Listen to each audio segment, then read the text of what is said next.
Welcome back to the Graham Stephan Show. So the other day, I reacted to Brian Jung on Millennial Money and his $3.7 million income. It was absolutely insane. And today, he's responded back. So here is my response to his response to me. And we're going down the rabbit hole at this point. But anyway, here's what I think of Brian Jung. Make sure to hit the like button, subscribe. Now with that said, let's begin. Ladies and gents, welcome back to another video. Something new, something a little different from the crypto bedazzle jazzle. Did that make any sense? Probably not. Well, we went ahead and got a full reaction video coming from Graham reacting to my Millennial Money episode. They went through all my finances. They had a guy come here. We had to film all day. Yeah, no joke. When I did the first Millennial Money, it was more difficult to give them my finances than like a mortgage broker who's actually giving me a loan. Like, they were so thorough on every little item, and they didn't just take my word for it. I was telling them what it was. They're like, no, actually, we need to see some statements on it. And in a way, it's actually a good thing because they really verify whatever you put on there is actually the truth, because otherwise people would just be making stuff up. They'd put whatever they want down. So if they were giving loans out, I would back that. Like the usual, guys, if you have been enjoying these updates, don't forget to drop a like down below. Thank you to Graham, Stephan, and Jack Selby and his editor and their team over there as well. Wow, look at that. He gave everyone a shout out, but he didn't shout out Alex. Alex isn't really involved in this channel, but just, how about this? Let's shout out Alex for no reason at all. Thanks, Alex. There's probably a strong chance you already know of who he is, but either way, I'm going to be linking their second channel down below in the description for you guys to check out as well. I will link to Brian Jung down below in the description as well, too. Just, if we could cross-pollinate channels at this point, we may as well. Brian's beating this channel in subscribers, so we can't let that happen. So if you're watching this right now and you're not already subscribed, just do it. It's just a quick tap, just bloop. If you've Googled or searched for Bitcoin or crypto at all in YouTube, Brian Jung comes up. He's been lately doing these really extravagant thumbnails, but I gotta say, I've been a fan of Brian since the very beginning. His come up has been absolutely amazing. I would love for him to have addressed those thumbnails. They're like, you think my thumbnails are over the top. Look at Brian's. It's just like the HDR quality of the image. Is like, you would think it's an apocalypse, but then again, you look at mine, it's like the same thing, but his are just it's just very HDR, you know. My name is Brian Jung. I'm 25 years old. I make about $3.7 million a year. Oh, he's got a little editing mistake right there. You see that? He's talking. Okay. Look, he got the Lambo though. Tai Lopez ruined the Lamborghini. After Tai Lopez, every influencer got a Lambo, and then everyone had one. So Brian, I would upgrade this to a Ford GT. Your Ford GT is sick. That looks amazing. Hopefully one day I could check it out because I'm a big fan of cars and that right there is a classic. Yeah, see, Brian, it's not too late to trade it. And you know what? How about this? If you want to buy the Ford GT, for the right price, I'll sell it. No, seriously, for the right price, I'll sell it at this point because I never drive it. I get too scared to take this thing out because it's too valuable, and I'm like, if anything happens to it, I feel it right here. So I would feel more comfortable with a less expensive car that I don't have to worry as much about. What? What do you mean he's an angel investor co-over a restaurant? Brian. Gyuzo, the Japanese barbecue place, is seen to be pretty luxurious. They got Wagyu beef. The food is amazing. And I was a huge fan of eating there before any type of investment talks ever came up. Once I was able to invest and have some equity within this restaurant here, it actually opened my doors to invest in other restaurants. Now, the great thing about this is I would actually have to wait a few years for my money to pay out. I get an owner's distribution check that I write to myself every single month. Once I'm able to pay off that investment, then that's free cash flowing for the rest of my life. Yeah, so I want more details about this, Brian. I would love for you to make a video talking about the restaurant. It just seems like what valuation did you pay for the restaurant? 5% doesn't seem like it's worth it. I don't know, but again, it depends on how much you paid for it. And I would like for you to get your money back in like a year and a half. I mean, that's probably for me for a restaurant, unless they've been around for like 10, 15 years. I don't know. I want to see a full video on it though. My mom initially worked in a hair salon. Now she actually has a job at the post office. My father, when he first immigrated to the US, he actually had a job. I love the screens here, by the way. We got me watching him, watching me watching him. How far down the rabbit hole could we go? Now we just need Brian watching me, watching Brian, watching me, watching Brian. Oh man, this thing is funny. It's the infinite monetization loop on YouTube. It goes forever. We should keep going long enough until you can't even see the screen. It's just reactions. A lot of what I've done is because of them. Oh, I bet they're loving this right now. Their son's making $4 million a year. They'll be taken care of for sure. That's it. He just needs one good year and then just don't screw it up. That's it. Just don't screw it up. It's not that hard. Don't screw it up. That's a big thing for me. It's when you have the bag, don't fumble it. I've learned that through sports. I've learned that through life. I'm doing my best out here to make sure I don't fumble the bag. I noticed, a lot of people tend to lose momentum, a lot of steam. For me, I just want to keep going. Yeah, that's going to be the hardest part for him right now, is continuing through what I call the lull of the trenches, because crypto, I remember, was very cyclical. In 2017, any crypto channel were blowing past mine. Like, I was doing just general personal finance, and I see these channels talking about Bitcoin and crypto and altcoins, and they would get to 100,000 subscribers in like a few months. They would pass me in views, and I'm sitting there thinking, what am I doing wrong? What happened?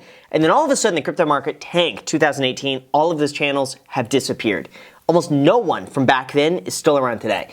And that makes it challenging for a very cyclical market like crypto, because when things are going well, going really well, when things are going bad, it takes a lot of just self-discipline to push through the time where you're not getting the same views as before. The same thing happens, by the way, with personal finance, but with crypto, it's like the highs are even higher and the lows are lower. So he's got to stick this through for probably a few years to really build up that momentum. What Graham said about me fumbling the bag and just not screwing anything up, I'm gonna do my best. I try to keep my investments rather conservative. Yeah, I'm into crypto and the NFT stuff. I still play as a well-diversified portfolio, still holding a lot of cash at this moment, and still making sure that I'm scaling very slowly, and I'm trying to keep that risk very outward. I think that's smart. If it were me, I'd probably limit the risky investments to like 20% of your portfolio. And a normal person, by the way, I'd say, 10%. 10% really risky, that's okay. For him, 20, because he's got a channel, it's all about, riskier investments or crypto. I think that's fine. Maybe even 30%, fine. But the bulk of it, like 70%, really should be safe, solid, just like core, fundamentally sound investments, good index funds. I think that would be the best. I did pay all of my student loans off during the pandemic. It's because I went to community college that I was able to change my life around as well, in addition to playing rugby and having the community that I did. See, more people should be doing community college. Go and look at what Brian's doing, and then just do that. Community college, I think, for a lot of people, it's the way to go. $50,000 a month in investments. I mean, what am I supposed to say to that? Amazing. Good job, Brian. Where's all the other money going, actually? Because if he's making 3.7, unless they're basically taking his last 6 months and like extrapolating that over the following 6 months, maybe that's it.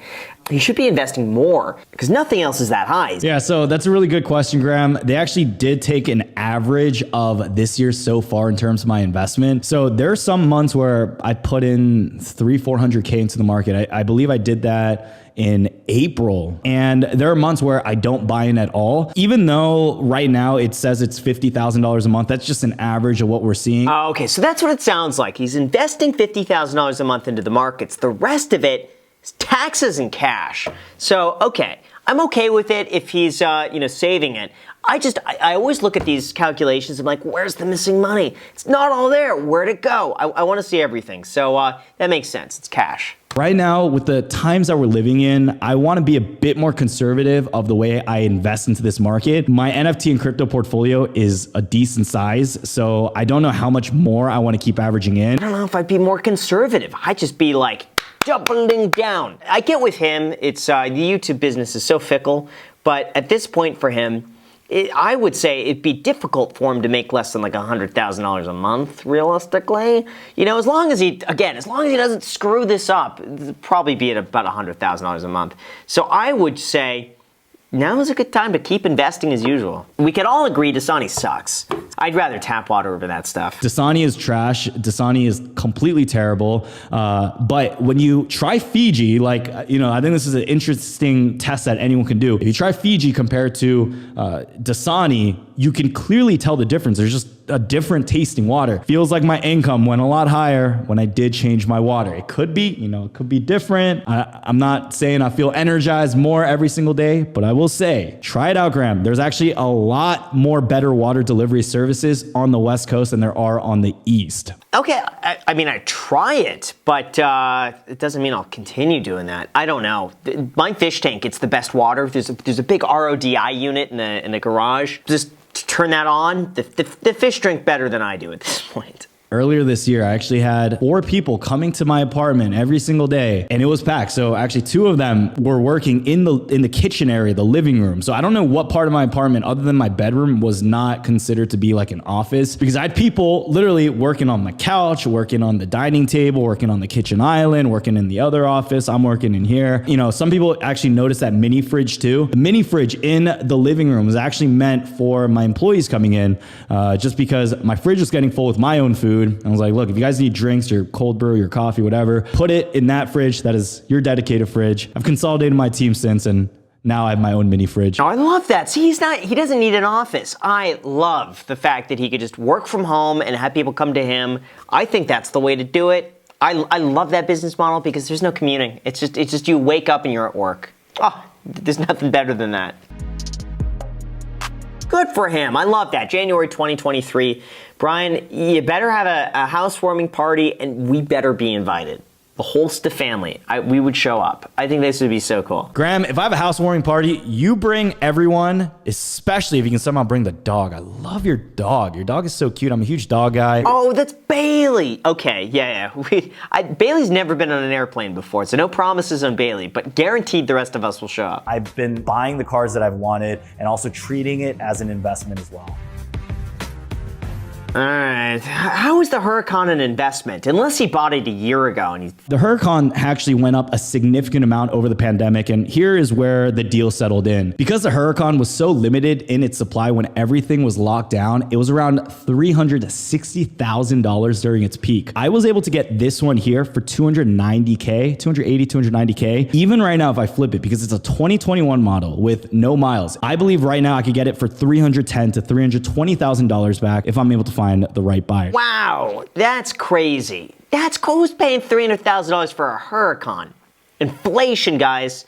I remember when the Huracans were like 170, 180, 190. You get a good 2016 Huracan with like 15,000 miles on it. It's nuts what the car market's doing right now. Crazy. I really like being able to provide my parents some gifts. So recently I purchased my dad an Omega Seamaster. Oh, yeah. Meanwhile, I was wearing the stainless steel Rolex Daytona. That was a good purchase. Yeah, so the Daytona, I'm actually wearing that right now for today's video. I did end up buying this last year, and I actually bought this one time when Kevin O'Leary was looking at watches. So some of my OG Jungies will know about the whole purchase here. This was a great purchase. It actually went up a lot in value. Wow, he doubled his money. My guess, he paid probably around $17,000 to $22,000 for it. Now it's probably worth between 28 and 40. I don't know exactly the used or the pre-owned. We don't call Rolexes used. The pre-owned Rolex Daytona is probably 30, 40-ish, 33-ish. Great watch, good buy. To transition from stimulus checks to another trending topic, AMC GameStop, it's really hard to bring that audience over and keep them. And then from that into crypto, very few people can do that, and Brian has done it. It was one of the hardest things in doing that, but I realized even with a credit card audience, the audience is so capped, and there's only so much you can make in terms of content regarding credit cards. Like, how many times can I talk about the Chase trifecta? I just got bored of it. I didn't want to keep making credit card content just because I thought the ceiling for that audience was capped out. I did my part. I put all the information that I knew in earning, redeeming points out to the internet, and when I moved over into stimulus and AMC, that's when I saw some of the biggest growth in my channel. Yeah, even during the AMC GME days, there were times where I was gaining 10,000 subscribers a day, 20,000 subscribers one of these days. Wow, yeah, I remember him doing the live streams and watching it and being like, wow, 30,000 people are watching. That was a really crazy time. It was January of 2021. And I remember seeing live streams of people, and there were like 50,000 people watching a video on just literally the momentum of GameStop and AMC. It was crazy. I honestly, I don't know if we're ever going to have time like that ever again. I hope we do, because that would be great for the channel. But, I mean, you could see the spike on his graph here. It's just how impactful that was. It was, hey, you know, I would love for that to come back again in some way. Just I'm happy people are interested in investing, even if it's kind of gambling. In terms of my investments, I actually have an array of angel investments. Up to date, I believe about 15 to 20 angel investments I've made within the last year. It'll be interesting to see how many of those pan out. I'm told that only about 1 in 20, 1 in 25 is actually gonna like make it big, and usually that's enough to you know, wipe out the losses of all the other ones. I know, by the way, we're invested in a few of the same ones. So, you know, basically, what a lot of these companies do, they come to all of us, or you know, a big selection of people. We all put in some money in them. It'll be interesting to see what happens on this. It's either going to be fantastic, or it's like, well, you know, it's gone. So we'll see. I am completely with Graham, and the one angel investment, or it might be multiple, but the one that I know of at least that we went in on together was Yada Bank. That was way earlier on. Yay, Yada Bank! Exactly. By the way, a lot of people ask, like, what's going on with Yada Bank, Graham? It's just like, I don't want to talk, I don't want its success to be predicated on like how many times I simply shout it out. Ideally, the better it does without me having any involvement whatsoever, the better the app is. And so I feel like sometimes shouting things out, you get a distorted perspective on things. I'm happy to talk about them. I really like them. I got a referral link down below in the description if you guys want to sign up. But anyway, we are both invested in that, and excited to see what happens. 90,005%. So this is a $1.8 million business. Seems high. I don't know how you value the restaurant business like that, but I just don't know what the return on capital is like. I think it's cool though. I think it's neat. The valuation was actually based on last year's returns. We went through the entire financial statements, and I invested with 2 other buddies that I had within the space, and one of them is very, very smart. He's a numbers guy. I'm not a huge numbers guy, so he went through all of the numbers. We sat down, just ciphered through it. It sounds like it's too low of an ROI. I mean, this should be something, in my opinion, that should pay for itself within 2 years at the very most. Ideally, 18 months to get your money back. Just because you know, so many things can happen with a restaurant. It looks really good. It seems really good. But I'd want a faster return of capital, maybe 2 years. But again, I don't know enough about it. I also have an immense crypto portfolio and an NFT collection. One of my NFTs is currently worth over $400,000. The NFT business is something that I think could either double, triple, could go down 90%. I wouldn't be surprised. It's extremely risky, extremely volatile. Yeah, so NFTs are very volatile. Even right now, my whole thesis was that NFTs would at least be able to hold value if the entire market went down, but we're actually seeing the opposite, so I was wrong there. You know what, 30 years from now, we're gonna look back at this and be like, you bought a bored ape and a mutant ape? It's like, it sounds so silly. I don't know, when you're not really thinking, oh, that's an NFT, and you're just be like, oh yeah, I just bought a bored ape. What is that? What? I mean, it just sounds like I know what it is, obviously. I just think, you know, the next generations are going to look back at this and just, I don't want to say they're going to point and laugh, but I just can't see how these things are going to remain valuable for like 10 years. I'll be honest. I could see maybe CryptoPunks and some of like the originals. I could see some appeal on that, but I don't get it. I'm a boomer. I'm too old for this. I want to have an entire company where I can continue feeding other people, supporting others, allowing them to do something that they want to passionately do. Great advertisement for the business. I'm curious how many people show up to this restaurant right afterwards. Ask for the Brian special. Just show up and be like, yeah, I want the millennial money with the Brian special, and maybe you get like a discount or something. Brian, you should do something like that. It would do so well. Yeah, so actually, if you guys are watching this and you go to Guzo, you can use a little discount code. Let me find it. Yeah, if you guys are watching this and you want to head to the restaurant anytime, Monday through Thursday, you can get 10% off your meal. See, I love that. I think that's a great idea. And you know what? They should have done 10% off plus like you get like a free meat or something like that. That's it. I like that. I'm glad they did that. If you want to come on the Iced Coffee Hour, you know who to reach out to. Just let us know. We'd love to have you down in Vegas. We could grab some all-you-can-eat sushi. Graham, big fan of your channel and everything that you've done over the years on this space. I just want to say it means a lot to me. It means a lot to me to hear your reaction to this. Amazing. Thank you to CNBC, like always, for having me and doing this video. That wasn't a yes, though. That wasn't a yes. He didn't say yes to come on the Iced Coffee Hour podcast. So Brian, I'm going to ask you right now, is yes or no, do you want... I'm kidding. I mean, but no, we'd love to have you on the Iced Coffee Hour if you want to. Thank you guys so much for watching. Really appreciate it. Feel free to add me on Instagram. And until next time.